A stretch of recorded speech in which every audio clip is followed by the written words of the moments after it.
Okay. We'll go over simplifying radicals. So here's a radical, and in this question, we can call it A. Question B, we just want to simplify the two. In fact, we'll make a third one, C, and we'll find the third root of anything. 128. Who knows if we're going to get one for that. Okay. So what's tough about this sometimes is sometimes we can see where we can find roots. So the whole key here is if you look at this, even though there's nothing written, we're looking for pairs of numbers. So essentially a number times itself that equals something. Two numbers times themselves that equal 27. Well, we can start going through all of our stuff, like 2 times 2 is 4, 3 times 2 is 9, 4 or 2 is 16. Like, these are really helpful to know for when we're doing square roots. The third question actually is a cubed root. 5 is 25, and then right away 6 is way too high, it's at 36. So we know it's none of those, but what we do is look for multiples of stuff. And the most accurate, I guess, way of doing this to make sure you haven't made a mistake is actually going to prime numbers. Do you remember breaking things into prime numbers? In grade school, they do like factor trees to do prime numbers. And then from the prime numbers, we can actually build up to an answer. So in the prime numbers, what we try to look for is multiples that are prime numbers. That means there's no way of breaking them down other the numbers that multiply to them are themselves n1. There's a lot of talking. Let's figure this out here. 1 goes into 27. Yeah, it's great. 2 does, and 3 does. So what we'll do is we'll break everything down, but like the factor tree, we'll just write a root over top of it. 3 times, technically 9. 3 times 9 works. Okay. 3 times 1, yeah. 3 times 2, no. So 3 is a prime number, so here we go. We already have 1 prime. How about 9? 9 breaks in. 2 go in? No. 3 goes in. We can break 9 into root 3 and root 3. So the prime factors, or prime roots, let's say, of this are actually root 3. Okay, put down there's 3 of them. Root 3 times root 3 times root 3. Think of those as the prime numbers, or the prime factors of this. Well, root 3 times root 3 is actually just 3. So whenever we get a pair, because it's a square root, okay, so because they're technically square roots, you can almost write the 2 in here. Anytime there's a pair of them, this 2 lets you know. If there's a pair of them, I can actually just drop, I can just kind of drop this off, okay?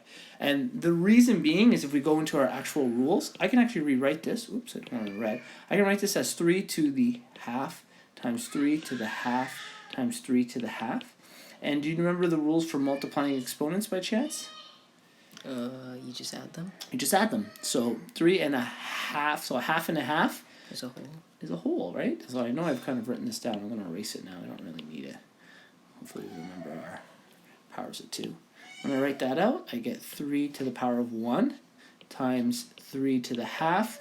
I mean, I could write 3 to the 1.5. That's not really going to help us here. It says to represent it as a radical in this case. So 3 to the power of 1 is just 3.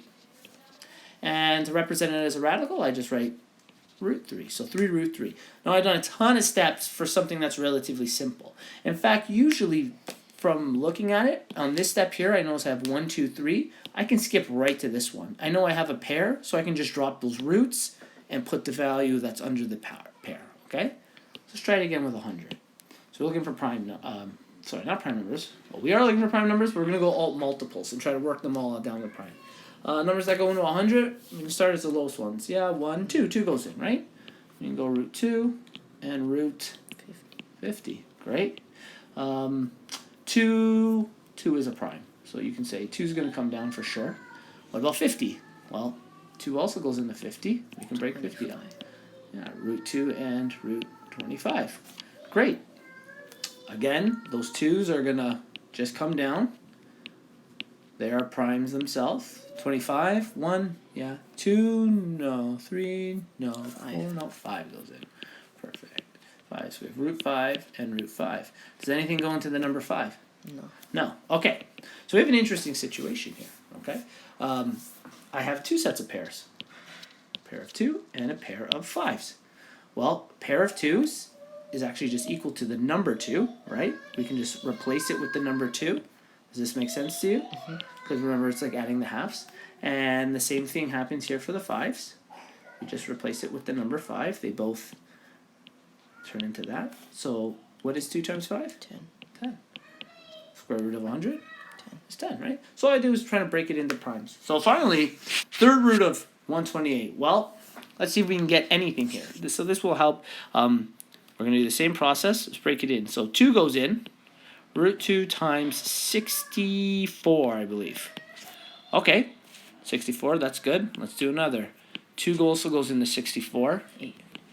8 goes in. 8 what? 8 squared. 8 squared. So root 8 and root 8. In other words, 8 times 8 works. Great. You've broken it down really, really quickly. What's neat about this here, this is a cubed root. So this would work for square roots. If it was the square root of 128, I could take this answer. I'm going to write it in blue here. So let's do an alternative. If we were doing the root, oh my, I don't know what happened there when I was writing. That was my hand. I just didn't mentally want it to do that. If it was root 128, we figured out that we could break it down into root 2 and 8 right there. That would work out because we have our 2 roots 8. But this is a cubed root. So we're actually going to keep breaking those values down. What can 8 break into? 4. 4 and 2. So say root 4, root 2, root 4, root 2. I'm not making any arrows here, but is this making sense? Yeah? Not straight down. And how about 4? What can 4 break into? 2 again. So root 2 times root 2, root 2. Oh my god, I really didn't have room for this. Root 2, root 2, root 2, root 2. I'm going to just jump down here and rewrite that. We have 1, 2, 3, 5, 6, 7 of these. Okay, so I have 1, 2, 3, 4, 5. Oh, it's still not right enough. Okay, I made it. 7. And technically these are cubed roots. Okay? I didn't write the cube there, but I should be as I go down it. These are all cubed roots. So it actually takes 3 of these to get rid of the bracket. So in fact we have 1, 2, 3. Technically that would cancel these 3 out. And we could just write the number 2 to replace it. But just to prove it to you, I'm just going to focus on those 3. I'll write it in red here, okay? This would actually be 2 to the 3rd times 2 to the 3rd. That's a 3. Sorry, I wrote a 2 there. 2 to the 3rd. Just like we talked about before when we were adding here. We add a 3rd and a 3rd and a 3rd equals 1. So 2 to the power of 1. So see that it takes 3 of them to knock it out? Okay, so there's 1 of them. Then we have 3 more. 1, 2, 3. And then we're left with 1 extra one here. So we have 1, 2, 3 more. So let's jump down to our answer here. This becomes another 2 to the 1. We don't need to write it. And then root 2. But we can simplify the 2's. What do they become? The 2's 4. 4. So this becomes 4. And the cubed root of 2. I should be writing that 3 in there. Okay? Does that make sense? So we broke them into primes. We broke them to the very prime, and then what we did was just start matching pairs together, or triplets. Okay, are there 3 of these? Are there 2 of these? Okay, I can start getting rid of my radicals because there's a specific number. So if it's a root 3, we need 3 of them. If it's a square root, you need 2. If it's a quartic or a root of 4, you'll need 4 of them to get rid of it. Does that make sense? Mm-hmm. Okay, good.